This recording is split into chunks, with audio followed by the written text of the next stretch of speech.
وَإِنَّ مِن شِيعَتِهِ لَإِبْرَاهِيمَ، اور نوح علیہ السلام کے شیعہ میں سے بے شک ابراہیم بھی ایک تھے، ان کی پارٹی، ان کی جماعت سے. اِذْ جَاءَ رَبَّهُ بِقَلْبٍ سَلِيمٍ، جبکہ وہ اپنے رب کے حضور اس حال میں حاضر ہوئے کہ وہ سلیم الفطرت دل کے ساتھ آئے، پرورٹڈ نیچر نہیں تھی، توحید کے اوپر تھے. اذ قال لأبیہ، جب انہوں نے اپنے باپ سے کہا، وقومہ، اور اپنی قوم سے، ماذا تعبدون، تم کس کی پوجا کرتے ہو؟ افکن آلہۃ دون اللہ تریدون، کیا تم جھوٹے کھڑے ہوئے خدا اللہ کے علاوہ اور خداؤں کو پوج رہے ہو، جھوٹے خداؤں کو اللہ کے مقابلے کے اوپر.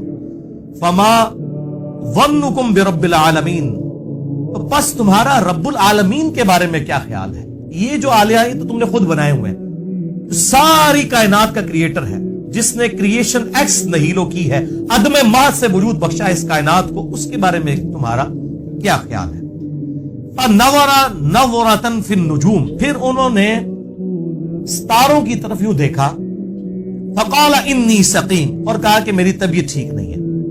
یہ انہوں نے توریہ کیا. ابراہیم علیہ السلام نے 3 توریہ کیے ہیں. سورۃ الانبیاء میں بھی ایک توریہ کا ذکر آیا، ایک یہاں پر آیا، باقی ڈیٹیل صحیح بخاری کے اندر موجود ہے. میں نے الگ سے ایک لیکچر دیا ہے، مسئلہ نمبر 88A اور 88B، عصمت انبیاء کے عقیدے پہ شبہات کا تحقیقی جائزہ. اس میں میں نے ان احادیث کا دفاع کیا ہے. یہ توریہ کرنا بسا اوقات دعوت و تبلیغ کے لیے، بعض اوقات جان بچانے کی غرض سے، جس میں دونوں طرف مطلب نکلتے ہوں. بظاہر وہ سٹیٹمنٹ جھوٹی ہوتی ہے، لیکن بولنے والے کی وجہ سے دونوں طرف جا رہے ہوتے ہیں، وہ جو اس کا مطلب ہے وہ سچا لے رہا ہوتا ہے. اسے توریہ کہتے ہیں. آج میں ڈیٹیل میں نہیں جاؤں گا، میں نے آپ کو مسئلہ 88A اور B بتا دیا. تو ایک توریہ انہوں نے، چونکہ ان کی قوم جو ہے وہ ستارہ پرست تھی، تو انہوں نے ان کو دھوکہ دینے کے لیے ستارے کی طرف دیکھا اور کہا میں بیمار ہوں. ان کا یہ عقیدہ تھا اس قوم کا کہ ستاروں کی وجہ سے، لوگ ایسے علوم جانتے ہیں کہ ستاروں کی وجہ سے کسی کے اوپر مشکل یا پریشانی آتی ہے، اور بیمار ہو سکتا ہے کہ وہ تھوڑی بہت ان کو کوئی ٹینشن ہو اپنی قوم کے اعتبار سے بھی، اور فزیکلی بھی ہو سکتا ہے بیمار ہو. انہوں نے اس روحانی بیماری کا بھی ذکر کیا ہو اپنی قوم کی کہ میں تمہاری وجہ سے یعنی پریشان ہوں.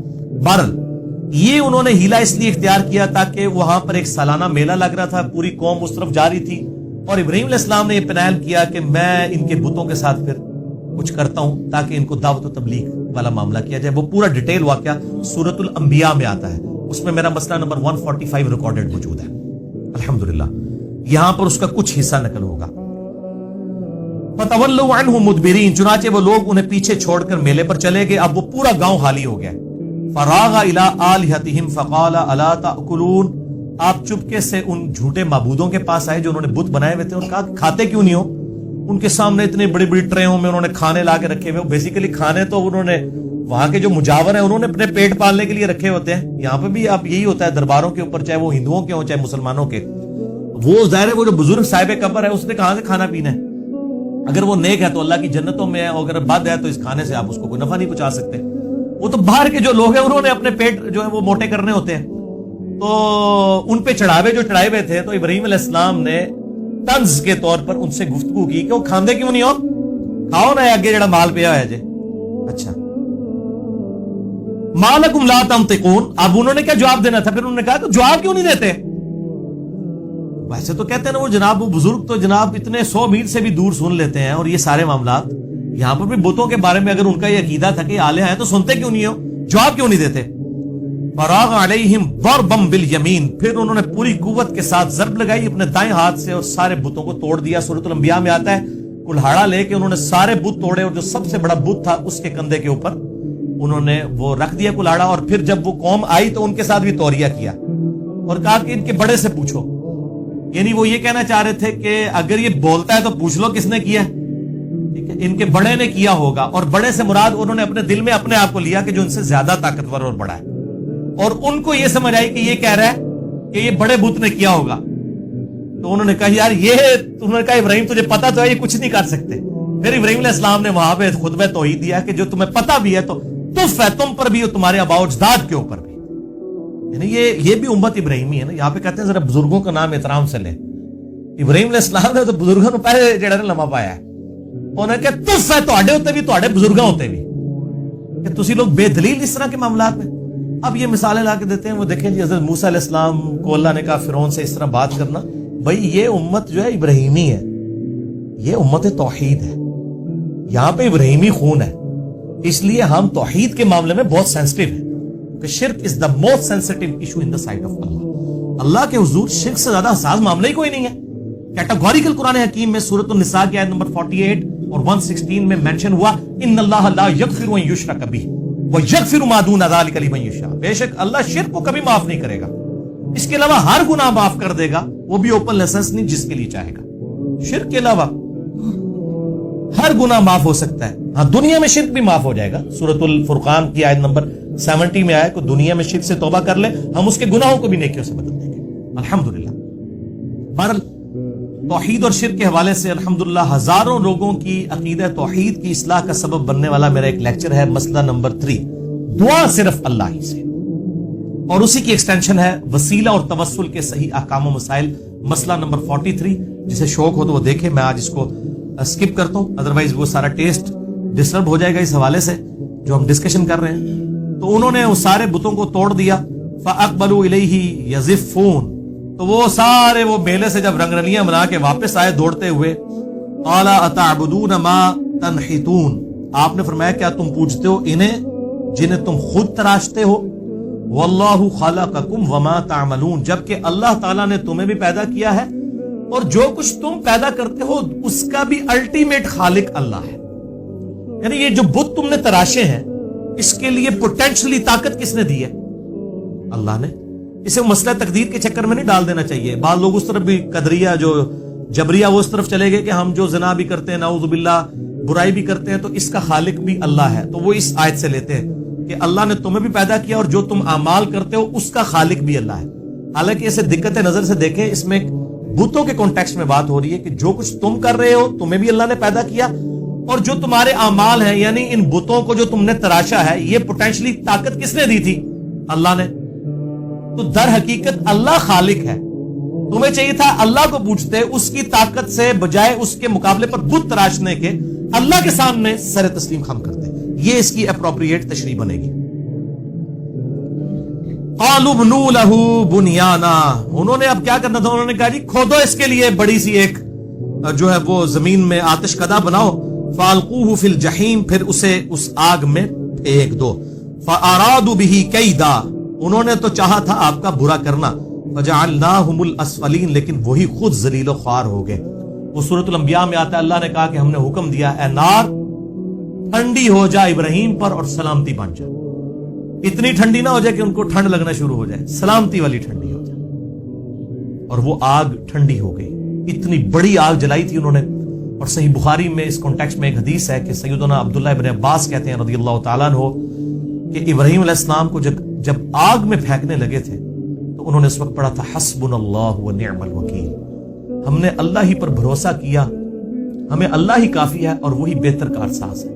اور تمہارے محبوب صلی اللہ علیہ وآلہ وسلم بھی ہر مشکل اور پریشانی میں کہتے تھے حسبنا اللہ و نعم الوکیل.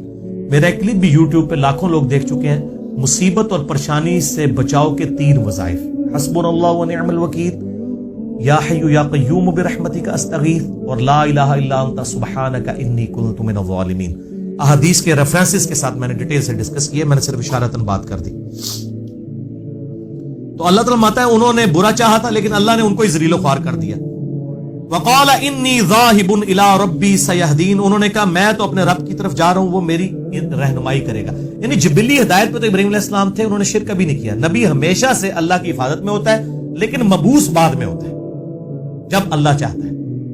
حضرت عیسیٰ علیہ السلام کو ماں کی گود میں مبعوث کر دیا, ہمارے محبوب صلی اللہ علیہ وآلہ وسلم کو 40 سال کی عمر میں مبعوث کیا, لیکن اللہ کی حفاظت میں تھے. وہ 40 سال کی زندگی بھی اللہ نے دلیل بنائی ہے سورہ یونس کے اندر آیت نمبر 15 میں, کہ نبی فرما دیجئے میں اتنا عرصہ تم میں رہوں. کوئی ایسی بات مجھ سے دیکھی ہے جو اگر میں یہ دعویٰ کر رہا ہوں یہ کتاب اللہ کی طرف سے آئی ہے, میں نے کسی فلاسفر کی شاگردگی نہیں کی, میں نے کسی شاعر کی سامنے جو ہے وہ دوزانوں نہیں بیٹھا جا کے, میں نے ایسا کلام کیسے, یہ سوائے اس کے کہ یہ ڈیوائن سورس ہے اس کا.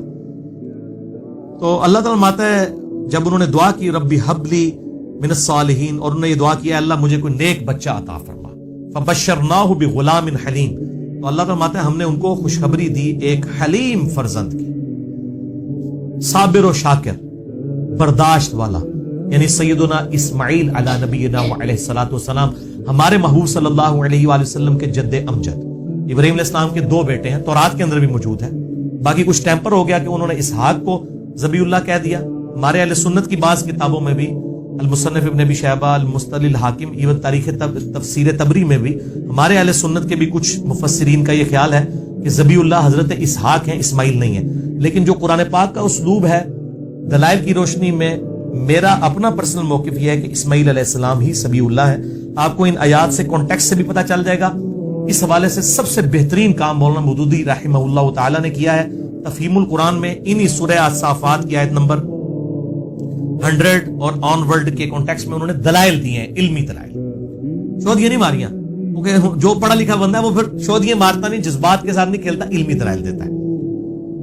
تو ہم نے ان کو ایک حلیم فرزند کی بشارت دی۔ فلما بلغ معه السعی، جب وہ ان کے ساتھ بالغ ہوئے اور دوڑنے کے قابل ہوئے، یعنی 12-13 سال جب ان کی عمر ہوئی، قال یا بنی، تو ابراہیم علیہ السلام نے کہا اے میرے بچے، انی ارا فی المنام، بے شک میں نے ایک خواب دیکھی ہے۔ اور بخاری و مسلم کی حدیث ہے کہ نبیوں کی جو خواب ہیں وہ وحی الہی ہوتے ہیں۔ خوابوں کے اوپر بھی میرا مسئلہ نمبر 6 بھی ریکارڈڈ ہے، جسے شوق ہے خواب، کشف، الہام، اس حوالے سے دیکھ سکتے ہیں۔ انی اذبحک، کہ میں تجھے ذبح کر رہا ہوں۔ اب اس کا مطلب تھا کہ اللہ نے وہی کیا کہ یہ کام کرنا ہے۔ فانظر ماذا تری، اے میرے بچے بتا اب تیرا کیا ارادہ ہے۔ قال یا ابت افعل ما تؤمر، انہوں نے کہا ابا جان کر گزریے جس کا آپ کو اللہ نے حکم دیا ہے۔ یہ انہوں نے کہا جب اللہ نے حکم دیا ہے تو پوچھنے والی بات ہی کوئی نہیں ہے، میرا ارادہ کون سی چیز ہے۔ قربانی کے اوپر مسئلہ نمبر میرا 52 ہے، قربانی کے صحیح احکام و مسائل، اس میں بھی میں نے یہ واقعہ بیان کیا اور قربانی سے متعلق جو ہے واقعات، جو احادیث ہیں وہ بھی ڈسکس کی ہیں، آج میں اس کی تفصیل میں نہیں جاؤں گا۔ بہرحال انہوں نے کہا کہ آپ کر گزریے، ستجدونی انشاءاللہ من الصابرین، ان قریب آپ مجھے صبر کرنے والے لوگوں میں پائیں گے، میں انشاءاللہ صبر کروں گا، اللہ کے لیے جان بھی حاضر ہے۔ ویسے یہ آج کل تو صرف نعرہ ہوتا ہے کہ غلامی رسول میں موت بھی قبول ہے، یہ نعرے ہی ہوتے ہیں، داڑھی قبول نہیں ہوتی، نماز 5 وقت جماعت کے ساتھ قبول نہیں ہوتی ہے، اس لیے کہ داڑھی تو رکھنی پڑے گی، نماز تو پڑھنی پڑے گی۔ موت اس لیے قبول ہے کہ جان دینی نہیں پڑے گی، اللہ ماشاء اللہ کوئی موقع آ جائے، نعرہ مارنے میں کیا حرج ہے۔ یہ نعرہ نہیں تھا، واقعی انہوں نے دل سے یہ بات کی کہ ان قریب مجھے آپ صبر والے لوگوں میں پائیں گے۔ فلما اسلما، جب انہوں نے سر تسلیم خم کر دیا ان دونوں نے، وتلہ للجبین، تو باپ نے بیٹے کو جو ہے وہ کروٹ کے اوپر لٹا لیا۔ یہ جبین کے لیے بعض اوقات ماتھے کا لفظ بھی استعمال کیا جاتا ہے، لیکن عربی لنگوسٹک میں یہ کن پٹی کو بھی جو ہے وہ جبین کا لفظ اس کے لیے بھی استعمال ہوتا ہے۔ تو یعنی ایک طرف لٹایا، جیسے کہ جانور کو لٹایا جاتا ہے ایک طرف سے۔ یہ بھی اکثر لوگوں کو مسئلہ نہیں حل ہوتا کہ بھئی الٹا لٹایا تھا تو وہ چھری کیسے پھیر رہے تھے، وہ کروٹ کے اوپر لٹایا تھا۔ وَنَادَيْنَاهُ أَن يَا إِبْرَاهِيمُ، بس جب وہ یعنی چھری چلانے لگے اس وقت اللہ تعالیٰ بات ہے ہم نے ان کو پکارا، اے ابراہیم قد صدقت الرؤیا، بے شک تو نے اپنا خواب سچا کر دکھایا، بس ادھر تک ہی تجھے لے کے آنا تھا، یعنی بالکل ایج کے اوپر انہوں نے تو اپنی قربانی پیش کر دی نا۔ اور یہ اسماعیل علیہ السلام سے بڑھ کر حضرت ابراہیم علیہ السلام کی قربانی تھی۔ 87 سال کی عمر میں رو رو کے ایک بچہ مانگا، باپ کی عمر ہوگی 99 ایئرز، بچہ 12 سال کا، اور بڑھاپے کا سہارا ایک ہی بیٹا، اس کی بھی قربانی مانگ دی جائے۔ تو میں اس لیے کہتا ہوں کہ اس جھگڑے میں نہیں پڑنا چاہیے کہ یہ اسماعیل علیہ السلام تھے یا اسحاق علیہ السلام تھے، اختلاف ہے، کبھی دلائل اسماعیل علیہ السلام کی طرف ہے، اصل چیز یہ کہ یہ تو ابراہیم علیہ السلام کی قربانی ہے۔ سورۃ البقرہ میں اللہ تعالیٰ نے جب جب ہم نے ابراہیم کو آزمایا تب تب وہ کامیاب ہوا ان آزمائشوں کے اندر۔ آج دیکھ لیں، آج سنت ابراہیمی زندہ ہے، ہم بھی یعنی ابراہیم علیہ السلام کی نسبت سے بات کرتے ہیں۔ قرآن حکیم میں ہمیں کہا گیا لقد کان لکم فی رسول اللہ اسوۃ حسنہ، تمہارے لیے رسول اللہ کی زندگی میں اسوہ حسنہ ہے صلی اللہ علیہ وآلہ وسلم، اور نبی صلی اللہ علیہ وآلہ وسلم کو کہا گیا آپ کے لیے ابراہیم کی زندگی میں اسوہ حسنہ ہے۔ یعنی یہ ما کان ابراہیم یہودی ولا نصرانی، ابراہیم نہ تو یہودی تھے نہ نصرانی تھے، ولکن کان حنیفا مسلما وما کان من المشرکین، بلکہ وہ اکیلے ٹوٹ کر ایک اللہ کے ہو گئے تھے، وہ مسلم تھے، حنیفہ تھے، اور مشرکوں میں نہیں. یہ امام حنیفہ والا حنیفہ نہیں ہے, اس میں ہے آتی ہے, اس میں الف ہے. حنیفہ سب سے ٹوٹ کر ایک اللہ کا ہو جانے والا. تو ابراہیم علیہ السلام سب سے ٹوٹ کر ایک اللہ کے ہو گئے ہوئے تھے. تو یہ امت حنیفی امت ہے. ابراہیم علیہ السلام سب سے ٹوٹ کر ایک اللہ کے ہو گئے ہوئے تھے. نہ ابراہیم علیہ السلام یہودی تھے نہ عیسائی تھے. اور ڈاکٹر اسرار صاحب رحمہ اللہ تعالی, اللہ تعالیٰ ان کی غلطیاں معاف کرے, ان کو نیک کاموں کا اجر دے, وہ جب یہ آیت پڑھا کرتے تھے تو کہا کرتے تھے کہ ابراہیم علیہ السلام نہ یہودی تھے نہ عیسائی تھے بلکہ وہ تو مسلمان تھے. تو وہ کیا کرتے تھے کہ مسلمانوں, نبی صلی اللہ علیہ وسلم نہ سنی تھے نہ شیعہ تھے, وہ بھی مسلمان تھے, تو آپ بھی مسلمان ہو جاؤ. اور حقیقت بات ہے, قرآن حکیم میں نہیں آیا قل اننی ہدانی ربی الی صراط مستقیم. اے نبی فرما دیجئے صلی اللہ علیہ وآلہ وسلم, مجھے تو میرے رب نے سیدھا راستہ دکھا دیا ہے. دین القیم ملت ابراہیم حنیفہ, وہ دین جو کہ قائم ہے ابراہیم علیہ السلام کی ملت پر, جو سب سے ٹوٹ کر اللہ کے ہو گئے تھے. وما کان من المشرکین, ابراہیم مشرک نہیں تھے. قل ان صلاتی ونسکی ومحیای ومماتی للہ رب العالمین. اے نبی صلی اللہ علیہ وآلہ وسلم, یہ بھی فرما دیجئے کہ بے شک میری نماز, میری قربانی, میرا جینا, میرا مرنا سب اللہ کے لیے ہے جو سارے جہانوں کا پالنے والا ہے. لا شریک لہ, میں اس کے ساتھ کسی کو شریک نہیں ٹھہراتا. وبذالک امرت وانا اول المسلمین, اور اسی کا مجھے حکم بھی ہوا ہے اور سب سے پہلا مسلم, فرما بردار, تابع فرمان اپنے رب کا میں ہوں, سب سے پہلے میں مسلم. نبی صلی اللہ علیہ وآلہ وسلم سنی شیعہ کی تفریق سے بلند تھے. الحمدللہ ہمیں بھی اپنے آپ کو مسلم, مسلمان کہنے پر فخر محسوس کرنا چاہیے. ان ھذا لہو البلاء المبین.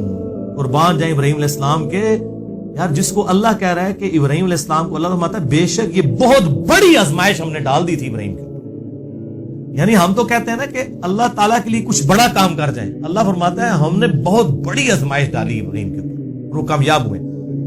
وفدیناہ بذبح عظیم, اور ہم نے بچا لیا ایک عظیم فدیے کے. بس مسند احمد میں ڈیٹیل آتی ہے کہ وہ ایک مینڈا نازل ہوا تھا اور اس کے سینگ جو ہیں وہ خانہ کعبے کے اندر موجود تھے, حتیٰ کہ جب یزید نے جو ہے وہ عبداللہ ابن زبیر پہ چڑھائی کی اور منجنیق سے خانہ کعبہ شہید ہو گیا, جو صحیح مسلم میں بھی ڈیٹیل آتی ہے اس کی کتاب الحج چیپٹر کے اندر, تو وہ مینڈے کے جو سینگ پچھلے سمجھ لیں آپ 3,500 سال سے وہاں پر موجود تھے, وہ پھر جل گئے اس میں. وَتَرَكْنَا عَلَيْهِ فِي الْآخِرِينَ, اور ہم نے ان کا ذکر خیر بعد میں آنے والوں میں چھوڑ دیا. ہے نا ذکر خیر. آپ دیکھیں کہ دنیا کے کروڑوں مسلمان ہر سال قربانی کرتے ہیں, اس کو سنت محمدی نہیں کہتے صلی اللہ علیہ وآلہ وسلم, سنت ابراہیمی کہتے ہیں. حج بھی کرتے ہیں, سنت ابراہیمی کہتے ہیں. حالانکہ ابراہیم علیہ السلام کے بارے میں تو قرآن میں آتا ہے کہ ایک لوط ان پر ایمان لایا, ان کے گھر والے چند. ابراہیم علیہ السلام پہ بہت تھوڑے لوگ ایمان لے کے آئے, لیکن اللہ کے حضور کوانٹٹی, اتھارٹی, اتھینٹسٹی نہیں ہے, کوالٹی ہے. چاہے اکیلا ابراہیم ہو, اس لیے تو سورۃ النحل میں اللہ نے فرمایا ابراہیم اکیلا ہی پوری امت تھا. اکیلا اس لیے پوری امت تھا کہ وہ ہی اکیلے تھے, 20 بچے تو چلے ساتھ ہوتی ہیں. ایک لوط علیہ السلام ان پہ ایمان لائے, ان کو بھی اللہ نے مبعوث کر دیا پیغمبر بنا کے. تو اگر کوانٹٹی کے اوپر فیصلہ ہونا ہوتا تو ابراہیم علیہ السلام دنیاوی طور پہ تو ناکام ہوئے, لیکن اللہ کے حضور کامیاب ہے. آج دیکھ لیں جتنے آسمانی مذاہب ہیں, چاہے یہودی ہوں, عیسائی ہوں, مسلمز ہوں, ان کا نام رسپیکٹ سے لیتے ہیں. ان کو اپنی زندگی میں وہ مشہوری نہیں ملی جو قیامت تک کے لیے اللہ نے ان کو, اللہ تعالیٰ فرماتا ہے وَتَرَكْنَا عَلَيْهِ فِي الْآخِرِينَ, اور ہم نے ان کا ذکر خیر بعد میں آنے والے لوگوں میں باقی رکھا. سلام علی ابراہیم, سلامتی ہو ابراہیم کے اوپر. میں کہتا ہوں اس سے بڑا کوئی ٹائٹل ہے کہ اللہ تعالیٰ اپنے بندے پہ سلامتی بھیج دے کہ یار اے نے کام کیتا ہے بھائی, ورلڈ سلام علی ابراہیم. اور اس صورت کو آپ دیکھیں گے کئی نبیوں کے نام, سلام علی نوح فی العالمین, سلام علی موسیٰ و ہارون, سلام علی الیاسین, اور اینڈ پہ پھر کنکلوژن ہے سورت کی سبحان ربک رب العزت عما یصفون وسلام علی المرسلین والحمد للہ رب العالمین. اس سورت کا اینڈ ان آیات کے اوپر تمام پیغمبروں پر اللہ تعالیٰ نے سلامتی بھیجی. کذالک نجزی المحسنین, اسی طریقے سے ہم بدلہ دیتے ہیں نیکوکاروں کو. انہ من عبادنا المؤمنین, بے شک وہ ہمارے مؤمن بندوں میں سے تھے, بات ماننے والے بندوں میں سے تھے. وبشرناہ باسحاق نبی من الصالحین, ہم نے ان کو بشارت دی اسحاق کی جو نبی صالحین میں سے ہوں گے. تو اس کا مطلب یہ ہے کہ حضرت اسماعیل والا واقعہ ہوا ہے, اس کے بعد حضرت اسحاق پیدا ہوئے ہیں. یعنی یہ قرآن کی ترتیب بھی یہ سپورٹ کر رہی ہے کہ اسماعیل علیہ السلام ہی سبی اللہ ہے. باقی آپ تفہیم القرآن پڑھ لیں تو اس میں کافی علمی دلائل دیے گئے ہیں. وبارکنا علیہ وعلی اسحاق، اور ہم نے برکت نازل کی ان پر اور اسحاق پر، ومن ذریتہما، ان دونوں کی اولاد پر بھی. اب دیکھیں حضرت اسحاق ان کے بیٹے ہیں یعقوب علیہ السلام جن کا لقب ہے اسرائیل، ان کے 12 بیٹے اور بنی اسرائیل میں ہزاروں پیغمبر. دوسری طرف حضرت اسماعیل کی اولاد میں سے صرف نبی صلی اللہ علیہ وآلہ وسلم. بہرحال دونوں بچوں کو اللہ نے نبوت کے لیے چن لیا اور ان کی اولاد میں نبوت کو باقی رکھا. ومن ذریتہما، اور ان کی نسل میں سے محسن، نیک لوگ بھی ہیں، وظالم لنفسی، اور ایسے لوگ بھی ہیں جو اپنی جانوں پر ظلم کرنے والے. یعنی یہ نہیں ہے کہ ابراہیم علیہ السلام کی نسبت مل گئی ہے تو ارسطی ہی خیران ہے، انج نہیں ہے. یعنی وہ نسبت کے باوجود نسبت والے کام کرنے والے لوگ نہیں موجود ہیں. اب دیکھ لیں ایک طرف ہاشمی خاندان کتنا اعلیٰ خاندان ہے، اسی ہاشمی خاندان میں ابو لہب بھی ہے، اس میں نبی علیہ السلام بھی ہے. تو وہ اللہ تعالیٰ مطلب اپنے بندوں کو اٹھاتا ہے. ایسا نہیں ہے کہ کوئی خاندان فی نفسے ہی برا ہوگا. میں اپنی بات کرتا ہوں کہ ہمارا یعنی مغل خاندان ہے، مرزا فیملی سے، اسی میں ایک غلامت قادیانی دجال جیسا بندہ پیدا ہوا ہے، اور اسی خاندان کے اندر وہ دین اکبر کا دعویٰ کرنے والا یعنی جو جلال الدین اکبر تھا اس نے بھی کس قسم کی گمراہی پھیلائی، اور اس میں ایسے لوگ بھی آئے جنہوں نے دعوت و تبلیغ کے حوالے سے کام کیا. تو فی نفسی ہی خاندان کوئی برا نہیں ہوتا، اور نہ اسلام اس میں بلیو کرتا ہے کہ کسی کا خاندان جو ہے اب ریجیکٹڈ ہو گیا. نہیں، آل امیہ میں کتنے لوگ ہیں جو سیدنا علی کے شیعہ میں شامل تھے، سیدنا علی کے سپورٹر تھے جنگ صفین میں، حالانکہ آل امیہ سے تھے. اور بنو ہاشم میں چند ایک لوگ ایسے تھے جو ہے وہ حضرت معاویہ کے ساتھ مل گئے رضی اللہ تعالیٰ عنہ. تو یہ نہیں ہوتا کہ مطلب کوئی خاندان کی وجہ سے کسی، ہاں اگر خاندان بھی ہو، اعمال بھی اچھے ہوں تو پھر نسبت فائدہ دیتی ہے. پھر حسن و حسین ہی جنت نوجوانوں کے سردار ہیں، پھر فاطمہ ہی جنتی عورتوں کی سردار ہیں. تو یہ دونوں ایکسٹریمز ہیں. ایک طرف وہ لوگ ہیں جو صرف نسبت کو لیے بیٹھے ہوئے ہیں، اور دوسری طرف وہ لوگ ہیں جو نسبت کا ڈینائی کیے بیٹھے ہوئے ہیں. حالانکہ درمیان میں موقف یہ ہے کہ نسبت کا فائدہ تب ہے جب کوئی شخص اپنے اعمال صحیح کرے تو پھر نسبت واقعی فائدہ دیتی ہے. دیکھیں نا اللہ تعالیٰ نے بنی اسرائیل کو بھی کہا انی فضلتکم علی العالمین، ہم نے بنی اسرائیل کو سارے جہان والوں پر فضیلت دی تھی، نسل ہونے کی وجہ سے دی تھی نا. اور اب بنو اسماعیل کو فضیلت دی ہے. بخاری مسلم کی حدیث ہے کہ قیامت تک خلافت صرف قریش میں رہ سکتی ہے، بنو اسماعیل کے اندر. کیا دوسرے مسلمان نہیں ہیں؟ لیکن قریش کو اللہ تعالیٰ نے چن لیا ہے، جیسے بنی اسرائیل کو چنا تھا اب بنو اسماعیل کو. اس لیے آپ دیکھیں کہ آخری خلیفہ جو ہوں گے مسلمانوں کے جو پوری دنیا میں خلافت قائم کریں گے، مسئلہ نمبر 127 میں نے امام محمد بن عبداللہ المہدی رضی اللہ تعالیٰ عنہ علیہ السلام کے بارے میں ریکارڈ کروایا 12 صحیح الاسناد حدیث کی روشنی میں. اور وہ بھی ہاشمی خاندان سے ہوں گے، سیدہ فاطمہ کی اولاد میں سے ہوں گے. ابو داؤد میں، مسند احمد میں اور کتابوں میں احادیث موجود ہیں. وہ بنو اسماعیل میں سے نبی علیہ السلام کی اولاد میں سے سید ہوں گے. لیکن ایک سید وہ ہے جو صرف نام کا ہی سید ہے، اور پھر ظلم یہ کرتے ہیں کہ وہ عام لوگوں کو کہہ رہے ہوتے ہیں کہ امتی یہ بات کر رہا تھا. بھائی اسی تو آڈے امتی نہیں، اللہ دے بندے ہو، اسی نبی علیہ السلام دے امتی ہیں. امتی ہونے میں تو ہم دونوں برابر ہیں. جیسے بشر ہونے میں انبیاء اور عام انسان برابر ہیں، مرتبے کی بات نہیں ہو رہی بشر ہونے میں، سپیشیز میں. اسی طریقے سے جہاں تک امتی ہونے کا تعلق ہے تو چاہے وہ بنو اسماعیل میں سے ہو، بنو اسرائیل میں سے ہو، یا کوئی ترک ہو، چاہے کوئی جٹ ہو، رائی ہو، کوئی مغل ہو، کوئی چودھری ہو، سب کے سب جو ہے وہ امتی ہونے میں تو برابر ہے نا. باقی مرتبے میں اب آپ دیکھ لیں، پھر وہ جو محنت کرے گا وہ آگے نکل جائے گا. اب قریش ہی میں یعنی بالکل نچلے درجے کے 2 خاندان تھے، بنو تیم اور بنو عدی. ہمارے پہلے 2 خلیفہ راشد جو ہیں وہ ان 2 خاندانوں میں سے. اعلیٰ خاندان نہیں تھے وہ، حضرت ابوبکر اور حضرت عمر.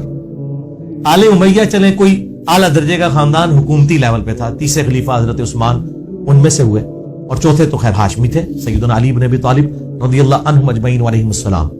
تو اسلام نے ذات پات ان ساری چیزوں کو ایڈریس ضرور کیا ہے اس حوالے سے، لیکن جو نسبت ہے وہ فائدہ ضرور دے گی اگر اعمال ہوں گے. اگر اعمال نہیں ہے تو نوح علیہ السلام کا بھی اللہ نے کہا یہ تیرا بیٹا ہے لیکن اس کے اعمال تیرے والے نہیں، یہ تیرا بیٹا ہی نہیں ہے. وہ اہل البیت سے خارج کر دیا. یہاں پہ لوگ وہ جناب سیدوں کے احترام کے لیے ایسے ہاتھ باندھ کے کھڑے ہو جاتے ہیں، چاہے وہ پوڈری، چرسی، افیمی قسم کے، وہ مطلب بے نمازی قسم کے لوگ ہیں، ان کو رسپیکٹ کہہ رہے ہیں. ہم نبی علیہ السلام کو رسپیکٹ دے رہے ہیں. بھائی نبی علیہ السلام کو رسپیکٹ دینے کے لیے ضروری ہے کہ کسی پوڈری چسی کو آپ نے رسپیکٹ دینی ہے؟ تھوڑے سید نے اور بامل سید کوئی نہیں ہے، اس کو رسپیکٹ دیں. پہلے یہ لوگ اپنے جد امجد کو رسپیکٹ دیں کہ ان کے لیے بدنامی کا باعث نہ بنے کہ سید ہونے کا دعویٰ بھی کر رہے ہیں اور نسبت جو ہے وہ دعوے دار ہیں اور اعمال وہ نہیں ہے. میرا اپنا انجینئرنگ یونیورسٹی میں کلاس فیلو تھا اور وہ سید تھا لیکن قادیانی تھا. وہ اب اس کی وہ نسبت اس کو مطلب وہ نفع دے دے گی کہ وہ اب وہ ایک غلط ٹریک کے اوپر چڑھ گیا تو اب وہ نسبت کی وجہ سے اس کو نفع ہو جائے گا.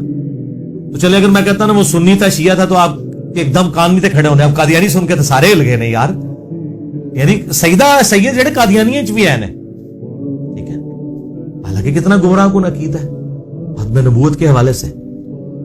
تو مطلب نسبت کام دے گی اگر اعمال درست ہوں گے. تو یہ دونوں ایکسٹریمز ہیں. اس میں جو ہے درمیان کا راستہ جو ہے وہ یہ ہے کہ نسبت کے ساتھ اعمال بھی ہونے چاہیے.